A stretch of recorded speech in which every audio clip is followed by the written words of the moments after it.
militaries say they've shot down a series of drones and missiles in the Red Sea. US Central Command says 18 drones were launched as well as sea force. Heidi, this is being described as one of the largest Houthi attacks to take place in the Red Sea in recent months. What more are you hearing about? That's right, Foley. More details from US Central Command that described it as a complex attack. Imagine flying low over the Red Sea, scanning for threats, when suddenly your warning system screams, missile inbound. No altitude to climb, nowhere to hide, just seconds to act. This wasn't a drill. A US Navy MH-60R Seahawk found itself in this exact life-or-death situation when Houthi fighters fired a heat-seeking missile straight at it. What the crew did next not only saved their lives, but turned a near disaster into a decisive counterstrike that rippled across the whole fleet. So how does a helicopter outsmart a missile designed to kill it? Before we move on, I'd like to ask you a small favor. If you appreciate this content, please take a second to like this video and subscribe to the channel. Over 98% of you watch the videos without subscribing. It costs you nothing, but it makes a huge difference to us. So did you click the subscribe button? Great. Thank you so much.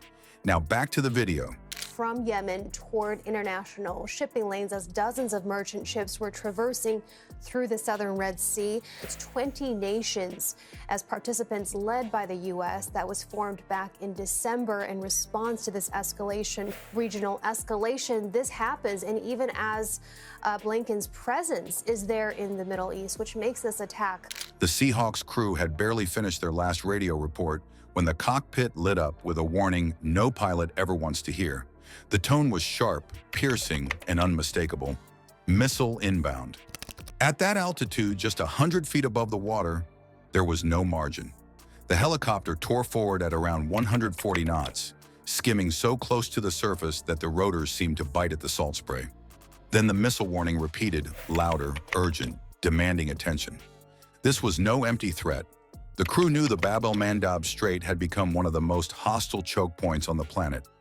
Every ship passing through carried oil, gas, and cargo that nations depended on. And just a small battery of weapons hidden along Yemen's rugged coastline had the power to disrupt 10% of the world's fuel supply. Tankers had been struck before. U.S. destroyers patrolling had fended off drones, rockets, and even cruise missiles. The idea of a routine patrol here was a fantasy. The strait was a hunting ground where even well-armed navies moved with caution. The ambush came with little warning. Shoulder-fired surface-to-air missiles, known for their simplicity, had become the weapon of choice. Small, portable, and cheap compared to the aircraft they threatened, they locked onto the infrared heat pouring from an engine and chased it down. Against a jet at altitude, countermeasures could be effective. But against a helicopter flying low and steady, the Seeker had found almost perfect conditions. Slow target, hot exhaust, wide-open approach. This Seahawk was in the crosshairs. The men in the cockpit had trained for this kind of attack, yet reality compressed everything into seconds. Low-level flight meant they could not simply climb, and turning hard risked slamming into the sea itself. The machines were not designed for wild maneuvers at wave height. Every option was limited, every second vanished, and the tone in the headphones demanded an immediate choice. What they did have was technology sharp enough to notice the ultraviolet spike of the missile's motor the instant it left the tube. That was the first confirmation.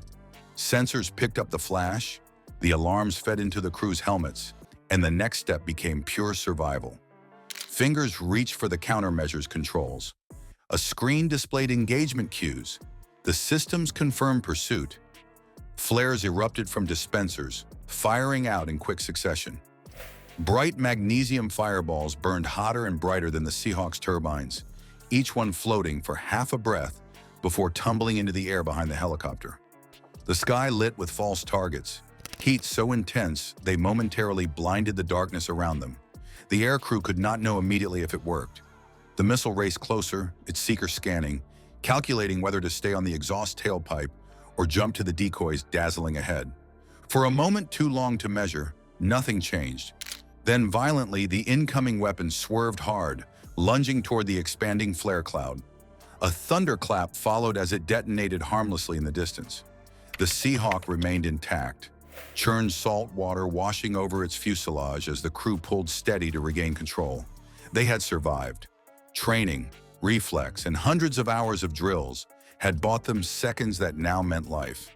But survival was not the end of this exchange. The helicopter, equipped with Hellfire missiles, had already marked the origin point of the launch the moment the threat was detected. Yes, again, telling the Houthis, quote, that they will bear the responsibility for the consequences should they continue to threaten lives in the region's critical waterways.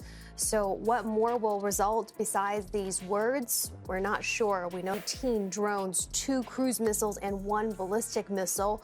There was no reported damage or injuries. On cue, the crew swung the targeting pod over the shoreline, locking through heat signatures now revealed.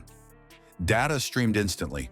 Radar traces, thermal recordings of the exhaust plume, even captured bursts of radio traffic from the launch team. Seconds after dodging destruction, the Seahawk fired back with precision. A guided Hellfire arced across the distance, finding the very team that had tried to cut the aircraft from the sky. The impact vaporized the launch cell, ending the ambush as swiftly as it had begun. The crew did not linger. They climbed slightly, adjusting formation, continuing patrol, but with confirmation that the threat had been neutralized. What stood out was not just the kill, but the information package pushed into the broader U.S. fleet network immediately. What response has there been from the U.S. to this? Well, a repetition. In fact, they quoted a previous statement. U.S. and U.K. fighter jets responded, according to the Pentagon, and they worked in tandem, shooting down 8 that have continued, as we've seen this now to be the 26th such attack since November 19th. Yeah, and the launch... Warships across the region now had fresher data. The launch site coordinates, the energy profile of the missile, and the radio calls intercepted before enduring the attack. That single encounter strengthened readiness across dozens of vessels. What began as a single helicopter dodging annihilation turned into a fleet now armed with sharper awareness, more precise threat libraries, and confirmation that the Houthis could and would continue to aim even the simplest weapons against them. The message was blunt. A Seahawk could be targeted at any second, and those tense seconds would make the difference not only for the crew on board, but for every ship counting on the lane to stay open. A helicopter seconds from destruction not only survived but dismantled the very team that tried to kill it. That near loss became a decisive strike and a stream of data feeding an entire fleet. Every radar cue, every infrared spike, every intercepted voice call now builds an edge for patrols that follow. This is how preparation dominates. Low-cost weapons can change the fight in seconds, but layered defense and hard training keep control in American hands. Missiles don't wait. Neither can the crews flying those waters. Every sortie is another test, and each lesson carries into the next.